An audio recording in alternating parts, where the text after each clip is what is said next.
again, Guardians. Artist poet here, and I'm going to get straight to the point.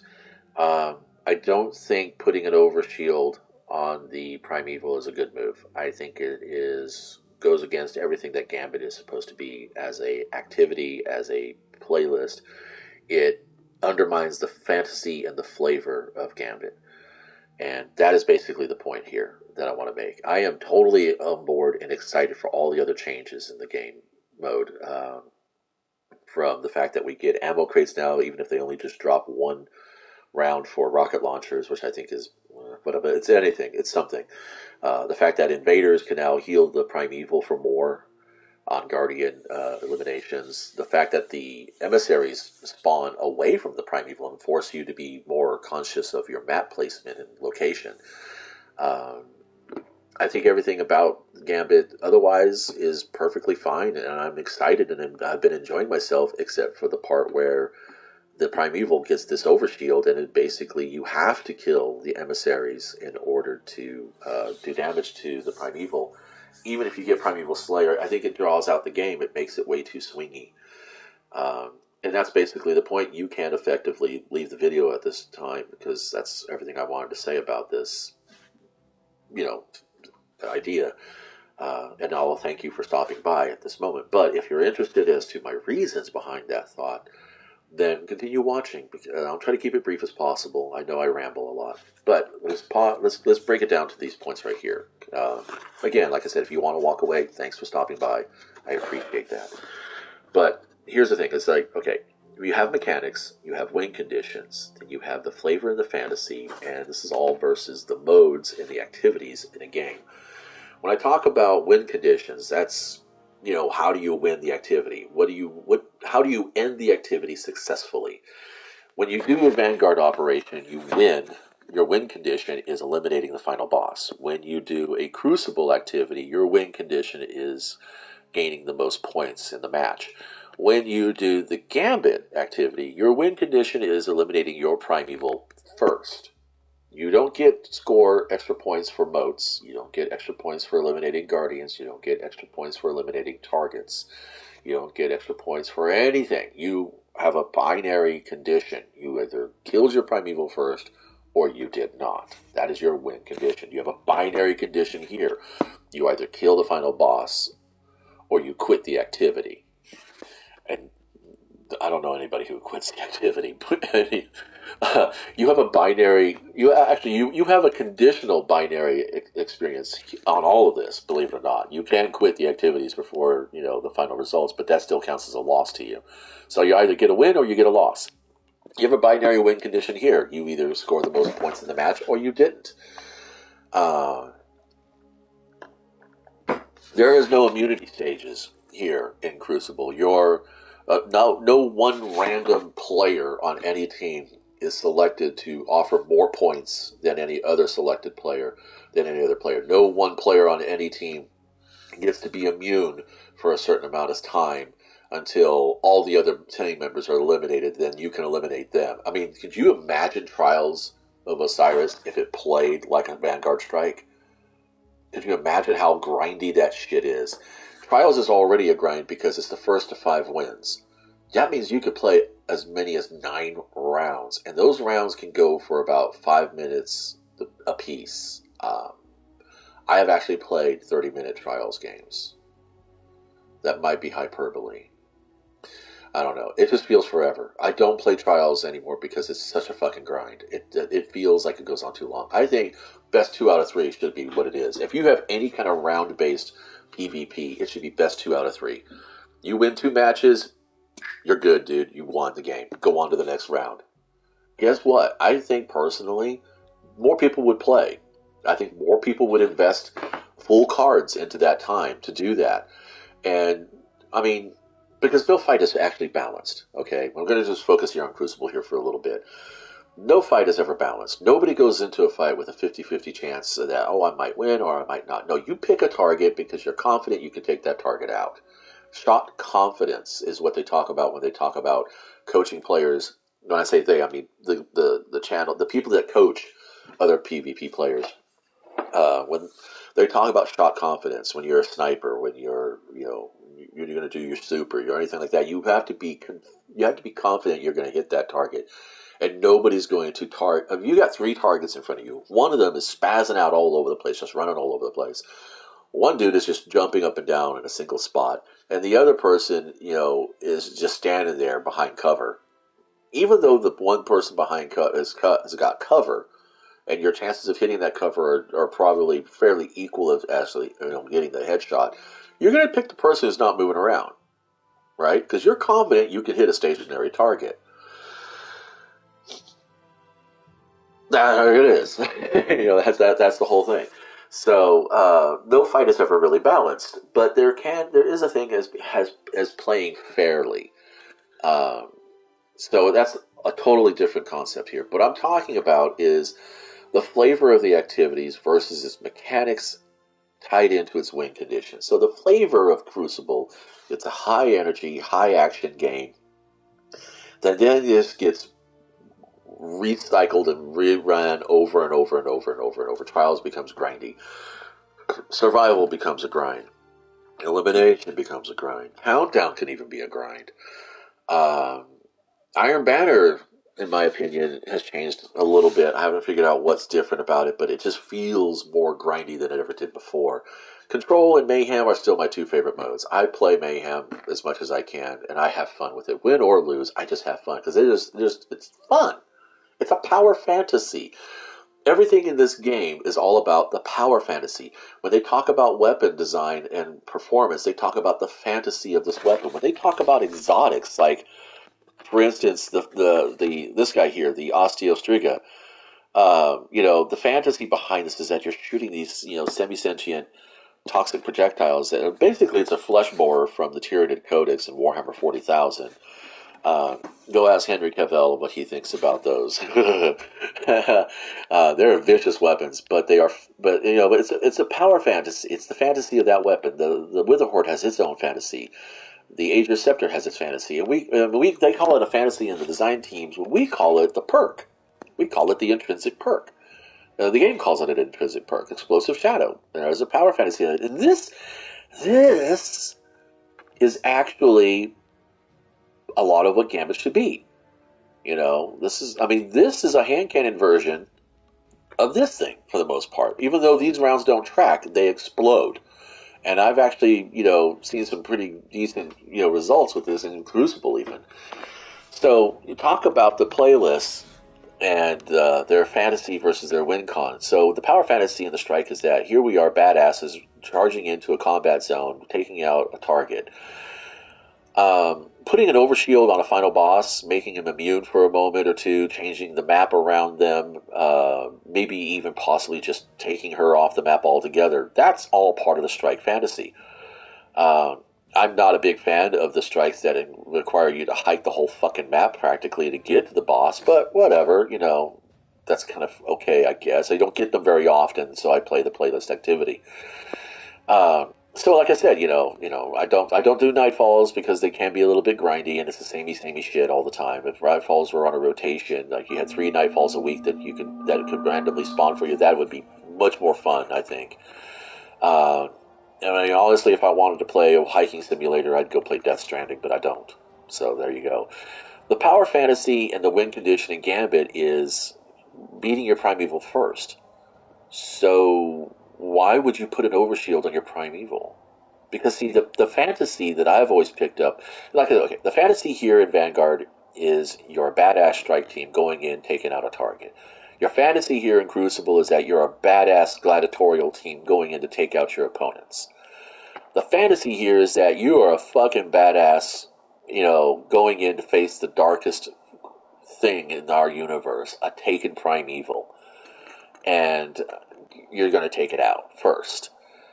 So this is all on a timer. First person to reach 150 points in Crucible, or the timer runs out. Whoever has the most points wins. This is not really on a timer. I've seen strikes take a long time.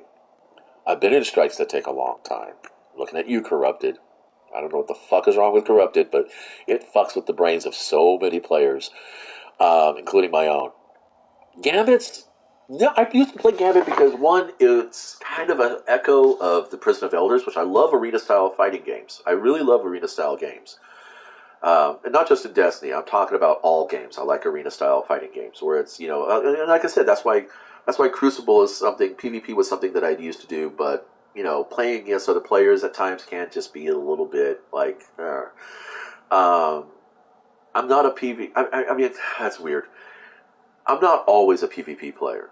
Okay, I can't say with any real confidence that I enjoy making somebody else feel bad. I don't. I like a cooperative game, and Gambit is a cooperative game.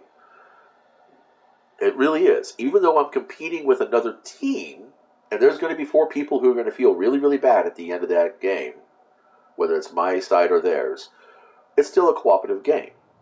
It's still a cooperative experience in a strange, weird kind of way. That's like I said.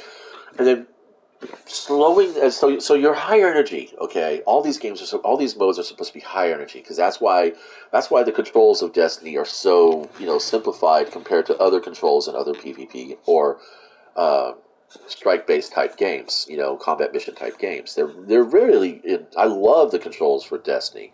It's one of the reasons why I keep playing with it because it's like it didn't take me long to pick them up back in Destiny 1. It was like, oh shit, I understand all these. You know, your six main buttons are what you use. The two sticks and then shoulders. The shoulders and the triggers. Excuse me, shoulders, triggers, sticks. Hey, we can make a rhyme out of that one later on. There's a poetry thing for me later. Any case, so you know, Gambit was all about taking that risk. Uh, Pretty much, you could do the same thing in all these activities. There's always a risk getting in close, hanging back too far, missing your opportunity. But in Gambit, it was foot and center, because that's called Gambit. What is your Gambit? What pieces are you risking for what rewards you expect to get? Doing more damage to the Primeval. That's a chance. That's a risk you take of taking out the emissaries to get Primeval Slayer. Um, your opponents, on the other hand, didn't have any idea of really knowing how much Primeval Slayer you had. Okay, because you take out the two Primevals, you take out the two emissaries, that doesn't show up on your opponent's side. They have no clue about that. There's no knowledge of that. So your opponents take a risk. Do they not invade right now, or do they invade and slow the enemy team down and keep them from taking out their emissaries? Therefore, reducing their chances of doing more damage to their Primeval. Because I've seen matches, and I've been in those matches where there's been a coordinated team. I've been the rando in a 3-man fire team, where they would just farm the Primevals. Okay, they would just farm the Primevals, and I was watching them. They would never shoot not Primevals. I keep saying Primevals. Sorry, the emissaries. They would just keep farming the emissaries. They wouldn't shoot the Primeval, and as long as that Primeval bar is up to full yellow, nobody would invade. Nobody would come over. Unless, of course, there was some kind of, late season Triumph Hunter who was trying to get himself, dredged in golded or whatever, or they were working on the Malfeasance quest lines. So it was infrequent because invading does some weird things to your game mechanics. Invading takes you away from your team's efforts to do whatever the fuck they're doing on your home map, with the idea that you might slow down the enemy team. Well, if the enemy team's got a Primeval and they haven't done any damage to it yet, why would you waste your invasion portal for that? Why would you do that? Why would you go across there to take it? You wouldn't. Most players wouldn't do it. Because most people aren't even thinking about the fact that, maybe they're farming their emissaries to get Primeval Slayer 4. And then they're going to totally melt the Primeval. And I've seen that happen. Like I said, I was on a team where we were doing that, and I've noticed other teams doing it. I was on the invasion Triumph collecting thing at one time. So I was invading every opportunity I got, regardless of what the Primeval on the enemy team looked like. Because you get to see each other's Primevals, obviously. So they'd be a full yellow bar on their Primeval, but I'd go over and I'd see them farming their fucking emissaries. I'd be like, holy gosh, shit, damn it, these guys are going to melt their Primeval. So what did I do? I went after the Guardians, regardless. I invaded. I applied and kept that pressure going as much as I could to make sure that they couldn't get Primeval Slayer 4, because then that would just be a 30-second hit on the boss and he'd be gone. And that was exciting. That was so satisfying and thrilling to be in that moment, that right here, this is everything that we've been risking all this event. And the matches would go as short as 6 to 8 minutes. And I never even thought about how long the matches were taking. I never once thought about how long a match of Gambit ever took. I never felt like it took more time than it needed. I always felt like it took less time than I wanted. But that's good. That's a good thing. Now everybody knows your Primeval is immune so long as your emissaries are active. So people are invading all the fucking time. It's a mechanic in the game. I get that. But it feels like the Bungie developers want more PvP out of Gambit. Even though Gambit was perfectly fine the way it was before, nobody was really complaining about it except for maybe the toxic players that were in Gambit. You know, being idiots, being preoccupied with bounty hunting as opposed to actually just playing the mode. That's going to happen in any playlist activity, believe it or not. And I can be just as guilty about it at times. Until I check myself and say, hey, you know, while I'm focusing on using this crap gun to try to get a bounty completed, my teammates are struggling to try and take out the boss. If I see that my teammates are doing fine on their own, and they want to do all their kills, you know, they're not kill sharing or anything like that, then yeah, definitely, I will go off on my own and go do my own shit, and just wait for the final boss, and then I'll step up and we'll help melt the boss. I'm not going to be a sandbagger, but then again, you know, I'm not going to struggle against a team that's, you know, a duo that is definitely coordinated well enough that I'll never get a credit for a kill. But again, something else to talk about. Back on Gambit here. So throttling the Primeval with an overshield sets up a dynamic now where the matches are just they're not feeling the same energy. You know, it's weird. It's this like I don't think that putting an overshield on the Primeval is part of the flavor of Gambit. I don't think it's full. I don't think it's part of the fantasy of Gambit. If they want to do something about, you know, if they want to do something about slowing down how fast the Primeval gets murdered, then they could just, you know, they could give him an overshield that you have to punch through, which I think he does already. But having the immunity, taking him off the map, that's just kind of ridiculous, honestly. Um, like I said, I mean, that's why, and the reason why it doesn't feel like it is because it makes the Primeval, it makes that last part of Gambit feel more like a strike than anything else. And if that's the case, then I'll just go ahead and load up Corrupted, you know, or I'll load up Sepix Prime, or I'll load up, you know, any number of, you know, strikes where the boss has, you know, a relic that, or ads that need to be eliminated before they can be damaged, because there's no point. And like I said, at this point right now, Gambit has joined the shelf with the other three activities. I'm going to do my Pinnacle chase, and I'm going to do my Bright Dust chase, and then I'm going to basically put it aside and go fuck off in a patrol zone. So anyway, if you did make it past the point of this video and you wandered all the way through to the end here, I really do appreciate that again, and thanks for stopping by.